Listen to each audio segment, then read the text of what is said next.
power to cancel professional licenses of the PRC, the power to grant witness immunity and protection, the power to issue lookout orders and recommend HDO to proper authorities, the power to suspend and blacklist contractors and remove them from PhilJeps, the power to recommend to the President policy measures, the power to temporarily issue closure orders, the power to temporarily sequester assets, the power to deputize the NBI, the PNP, the CIDG, and other law enforcement agencies in the conduct of its investigation. Dulot na rin ng pangalang nito, magsisilbing People's Watchdog ang komisyon.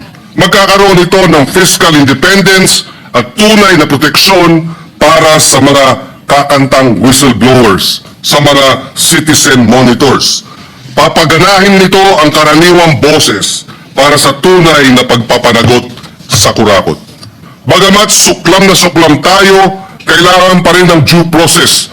Ang katarungan ay hindi kasangkapan ng paghihigante. Kailangan public ang mga pandinig, patas at walang pinapanigan ang investigasyon at ang bunga ay nakabatay sa katotohanan at sa batas.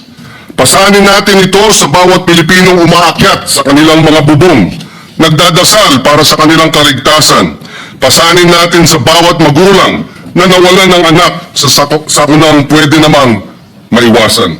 Tungkulin natin ito sa lahat ng humihingi ng katarungan, ng pananagutan at ng pagbabago. Ang pagpasa sa panukalang batas nito ay simula pa lamang. Dapat nating tandaan na ang mga batas at komisyon habang makapangyarihan sa papel ay humuhugot ng kanilang tunay na lakas mula sa isang nakatuon, mapagbantay na mamamayan.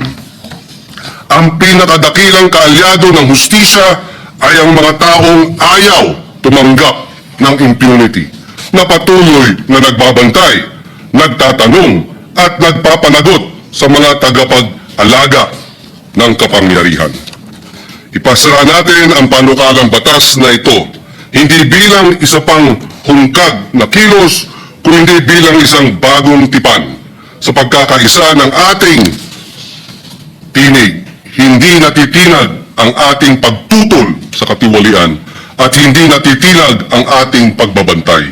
Itayo at itaguyod natin ang isang pamahalaan na tunay na mapagkakatiwalaan ng sambayanang Pilipino. For these reasons, Mr. President, distinguished colleagues, I wholeheartedly sponsor Senate Bill number 1215 under Committee Report number 16 and urge its immediate approval. Maraming salamat. Thank you, Senator Panginlinan, Majority Leader.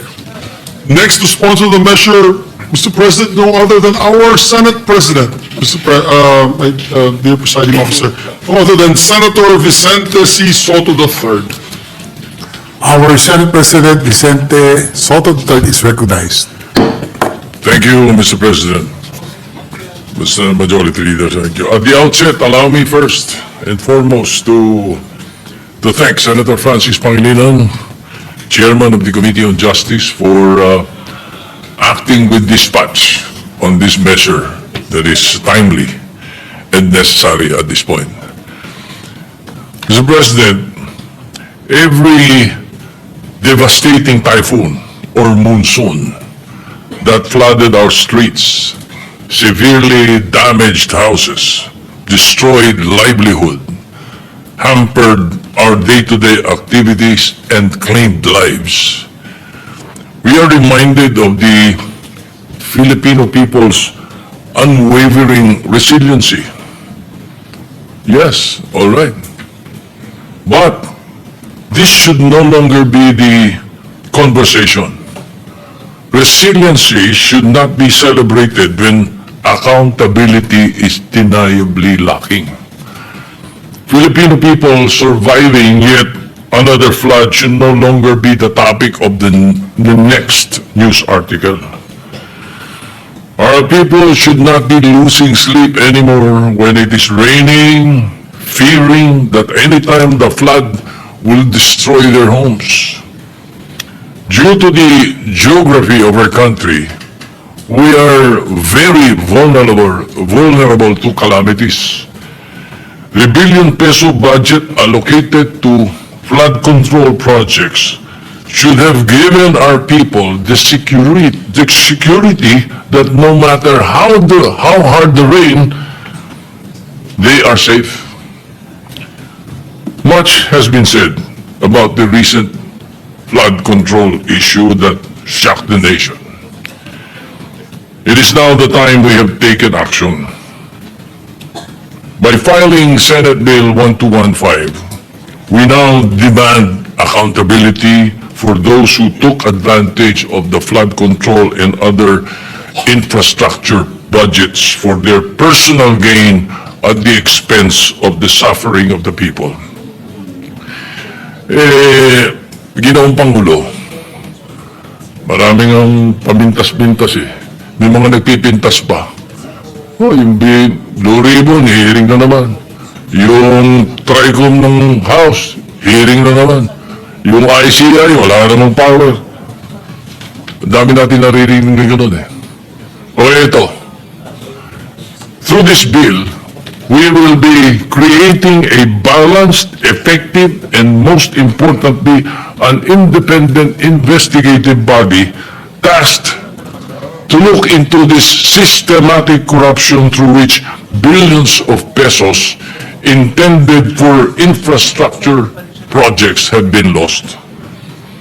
Until every person involved is held accountable, until every peso has been recovered, until every Filipino is safe during calamities, we should not stop acting. Again, my thanks to the committee chairman, to you and my esteemed colleagues, hopefully the immediate passage of this measure. Thank you, Mr. President. Thank you, our Senate President. Majority Leader. Ready na yung galong bills na nabasa na. Thank you, Mr. President. Mr. President, we have two last remaining sponsorships before we tackle the budget measure. Maybe transfer from the calendar, move to suspend consideration of the measure to allow our colleagues to study the measure further, Mr. President. Is there objection? There being none, motion is approved.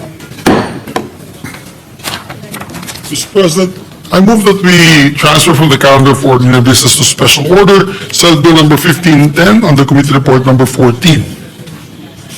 Is there objection? There being none, motion is approved. May we ask the Secretary to read the title of the measure, Mr. President?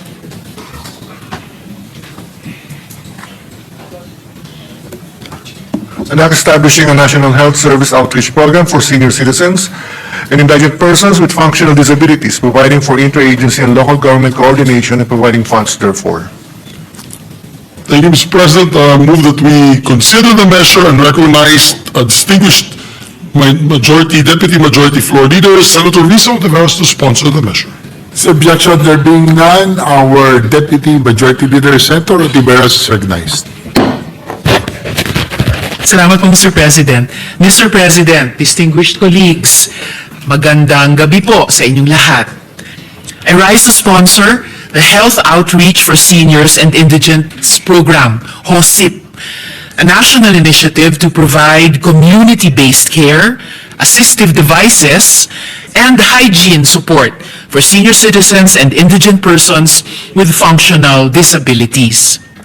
Functional ability is key to healthy aging or active aging and healthy longevity. It means having the skills and opportunities to live a life you value, to meet needs, learn, move, connect, and contribute. Together with Senator Rafi Tulfo, we aim to identify and register seniors and indigent persons with sensory or mobility challenges, assess their needs through community profiling, and conduct regular visits every 2 months.